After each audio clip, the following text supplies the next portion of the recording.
So this is a brief message. I just was thinking about poverty situations and solutions to poverty situations, and reflecting about when I first came to this house, and that there wasn't even a garden, there weren't even steps, that some of the rooms weren't painted, there were no floors, and it wasn't even my apartment. And my main goal was to do housing in New Hampshire, the program that worked in New York. Well, that was a pain in the butt. So much resistance to creating housing for the poor.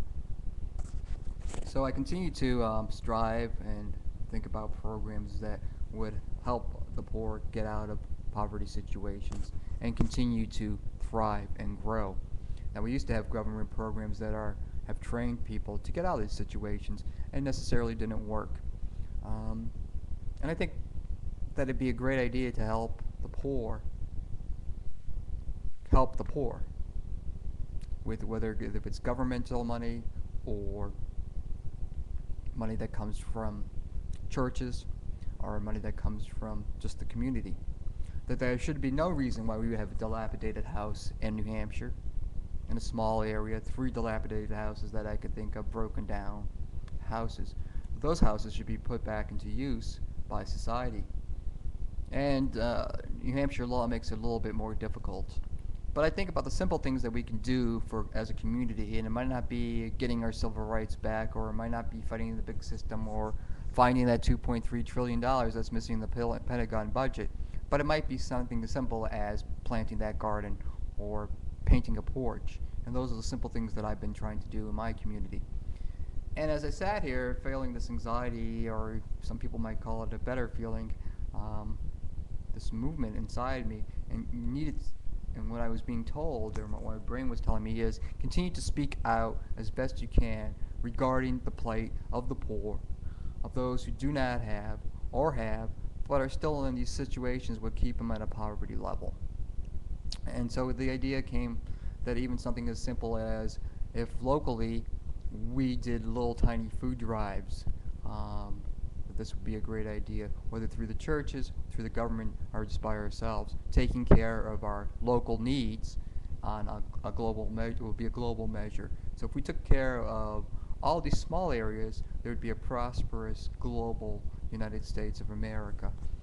And it's a simple concept, once again, which I'm sure some people might find hard to figure out, but others will get it.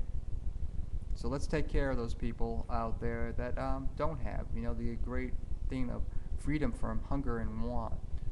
Those are noble words, and we need to get back to that mentality again of taking care of our neighbor, because whatsoever you do to the least of my brethren, you have done unto me. And I'm probably saying that because I just came back from my parish priest, a new priest that we have in Enfield, New Hampshire, St. Helena's, and we're talking about just this issue, and how that I think a program that helped at least once a month, 12 months out of a year instead of just once a year, that'd be 12 times greater helping the people in our areas, and not because of religious background, just as a community service, that we'd be helping people out, that no one would go hungry in the state of New Hampshire, that poverty could be eliminated in the state of New Hampshire. And New Hampshire is a Puritan state, okay? The guys with the little, And so, yes, we are backwards in some ways, but let's not be so backwards where we don't take care of the poor. Taking care of the poor is not a bad thing. It's a religious-based thing. It's a Democratic Party-based thing. And even the Republicans talk about taking care of the poor, but they decided to do it in a different way. During the last 7 years, they've ignored the plight of taking care of the poor. As far as I can see, we'll bail out Bears and Stearns very quickly, $200 billion, and just throw it at them. But yet when we have poor people failing, what do? We take away their income tax checks. We take away their systems. Okay, we go back to HEAP in New Hampshire and across the country. The program has been defunded. The funding's been cut. It doesn't even match last year's funding or previous year's funding when it's a good program. It works, and yet the government doesn't want it to work. Creating situations, and people will survive during this recession, depression, if they use their ingenuity, if they use their intelligence. So creating programs such as creation of housing, which helps people to learn skills and use management skills and more hands-on skills such as carpentry, electricians, um, having people do that in their communities, that's the real Democratic Party as far as I'm concerned. And it's not a handout. It's something that makes the community better and creates an economy within a community. And on a small level, it works. On a larger level, it works. That's the actual test. So we get back to this basic idea of doing in our communities, and it's not always going to be activism. It isn't always going to be working for those people that are elected politicians, because I'll tell you on the small level, even though I've done a lot of work for the Democratic Party, yet you try to get an email back from them, even on a local level, and it's next to impossible. Don't know what's happening on a higher up level. But, the personal touch. How will we know that a certain party, Democrat, Republican Party, is working in our area? And if I look in my area, I'm not seeing it yet. So I'm going to be the one who speaks out about it because it needs to be spoken out about. And maybe 7 or 8 people will see this YouTube video and they'll be inspired to do the same. So something as simple as planting a garden, fixing a drippy faucet, reusing the resources that we have. All throughout this country, certain resources are being used to create fuel, to create energy. And it comes up with programs that I've mentioned in other areas. But it's not going to be the politicians that are saving our backs. If we want to survive this recession, we're going to have to become more than activists or more than people that just speak about problems. We're going to have to actually become the doers of those actions in small ways and large ways. And that's how we're going to see an economy that blossoms and find prosperity. And why will we do this? We'll create solutions for people. And my own project right now, which I need help on, which I need assistance on, and I need guidance on, http://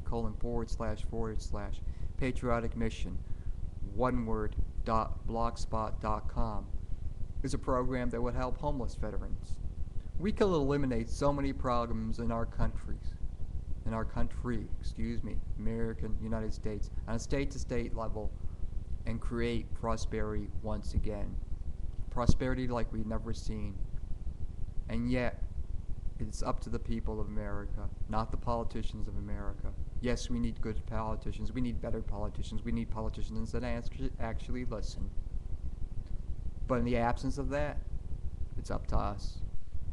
So if you hear this calling, I'm looking at the clock there. If you hear that phone ringing, answer it. If you hear your mental bell going out in front of you and in your head going on and on and on about what can I do, respond to that call. Mine was really simple.